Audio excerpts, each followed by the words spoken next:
What's going on, you guys? It's Randy with Full Throttle Obsessions. Today we have a little bathroom project. We're going to be replacing the factory fan that came with my RV with an upgraded one. I was only able to get about 3 years out of this one. The fan still works, but the switch went out. You can see it don't hold in the place anymore. You actually have to hold it there if you want the fan running. Now, rather than just replacing the switch, these fans are notorious for not moving very much air at all. So we got a fan that's going to move quite a bit more air. So let's go ahead and show you guys the new fan. Now, the fan that we decided to go with is the Vortex 2. They're claiming it moves 300% more air over the, I'm guessing, over the factory fan. It's supposed to be pretty quiet as well. And also, you're supposed to be able to convert it over with just a Phillips head screwdriver. The reason why we went with the Vortex 2, because it's got this little multi-speed switch here. It's got 3 speeds forward and 2 speeds reverse. So not only could you got variable speeds to pull air through the RV, you can also reverse it and push air through, which is quite a nice feature. Now on the back of the box, you can see it has the before with your stock fan, and then you got the after in your stock fan's housing. Shows you where the Vortex goes and how it looks. Now if you guys are interested in this fan or you want to know any more on the specs, so go ahead and put a link in the description below. Now, one of the more appealing features of this fan is you can convert it with just a Phillips head screwdriver. It goes in through the bottom of your existing vent, so you don't have to break the seal in your roof and replace the whole vent. You use your existing one, which is a major plus for this model, especially if you're not looking to get into too big of a install or repair. Let's go ahead and open it up and check it out.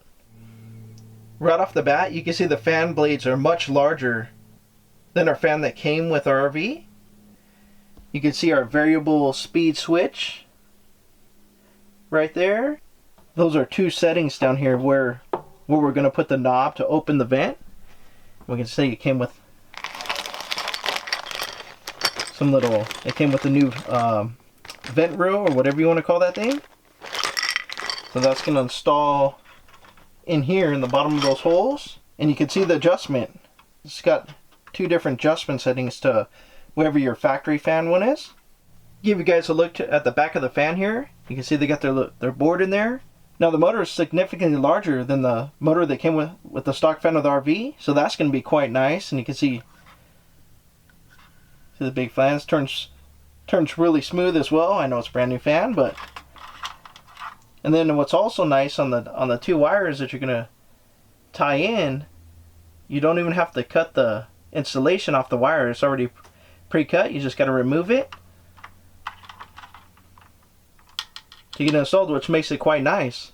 Now the first thing I did, I went ahead and removed the little knob here, the little switch. It was just a Phillips head screwdriver. Went ahead and undid the screw and pulled the knob out. Then I undid the little plastic piece on the switch and pushed the switch up. Now we're going to go ahead and take these 4 screws out of this bezel and drop it down and get the old fan out of there.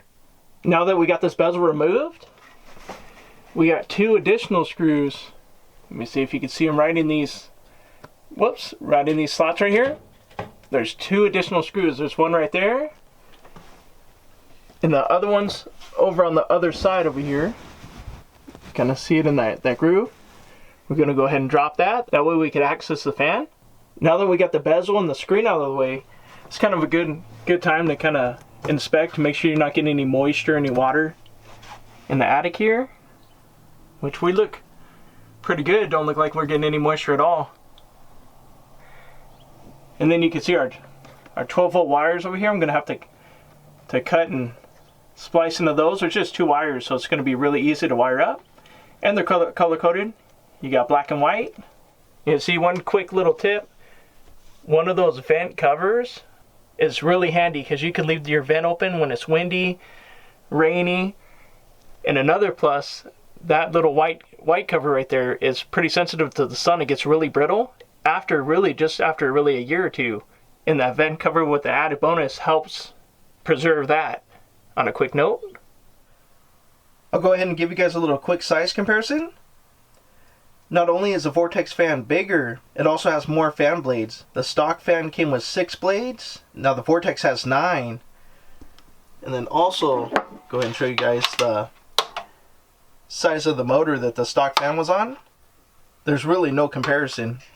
Now before I go ahead and mount the fan, I'm going to go ahead and cut this bracket out that the original fan and motor was bolted to.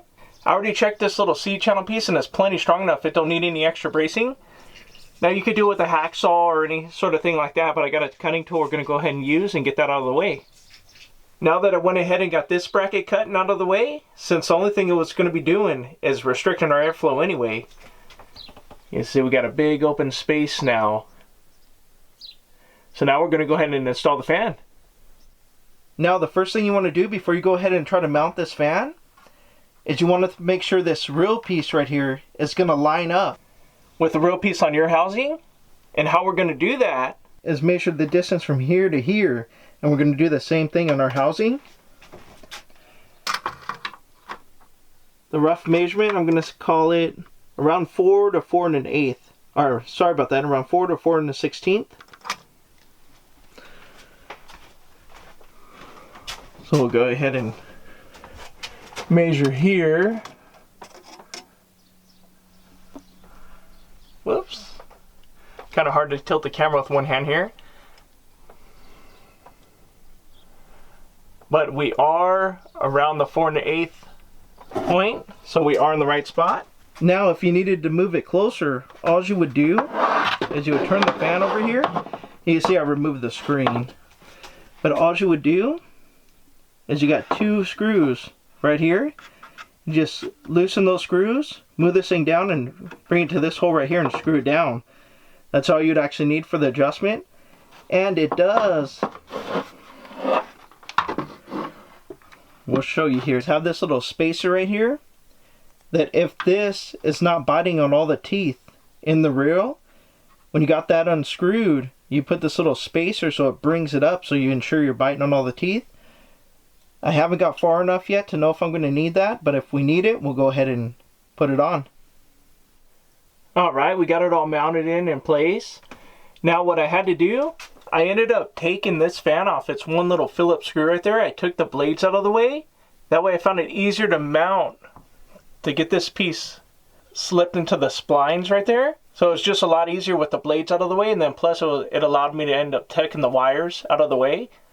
Now when I wired it up, it came with a supplied wire cap, and I ended up having to get another one because you got a positive and a negative. So I got another wire cap, got them all together, then I taped them up just to give it a little more security and to keep all the junk out of it. Now you can see we got the switch right here. Go ahead and turn it on. Well, I have to say that's actually pretty dang quiet. I was expecting to be a lot louder than that.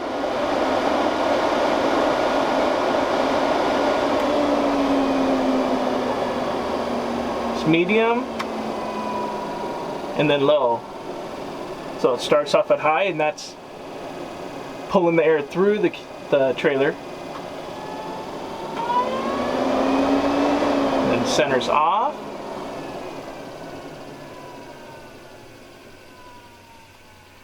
Go ahead and let it slow down there.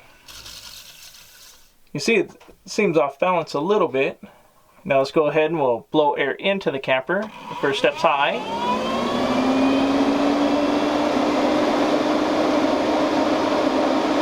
Well, it actually pushes a lot of air through, more than I was expecting. That's low. We'll go ahead and bring it back to off. We'll go ahead and put the screen back on. Now the screen's really easy to put back on. It's easy to take off as well. As you can see, you have little notches up here. You just line up with the notches and twist, and it latches it in place. So I'm going to go ahead and put the screen on, and then we'll go ahead and put the handle and the trim. Alright, we got it all installed here. Go ahead and turn it back on. Make sure we got it blowing the right way. Now that's sucking air through the trailer.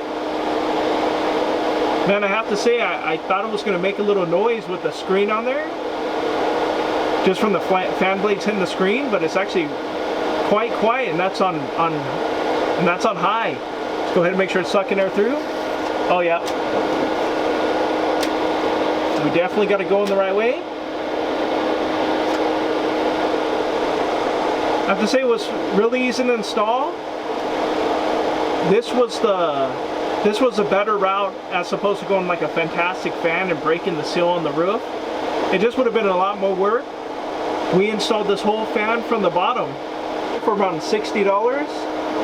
It's definitely a good upgrade. It flows quite a bit more. It seems to be flowing quite a bit more air over the factory one. Let's go ahead and see something.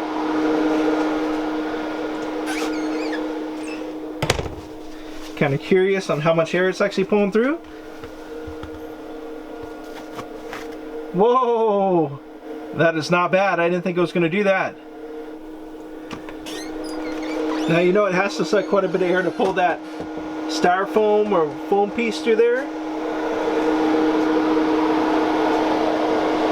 But alright guys, it was just a little bit more money for the one with the adjustable switch here, but I gotta say it's well worth it because I like the fact that you can pull air out or suck air in if you want to. It is gonna darken up the room a little bit because you got a lot more plastic there covering that vent, but I don't know if that's a good or a bad thing. We'll have to wait and see. Maybe we'll get some extra lights up here or something if it sends up too dark. But alright, I hope you guys liked the video. And as always, please like, share, and subscribe. Thank you.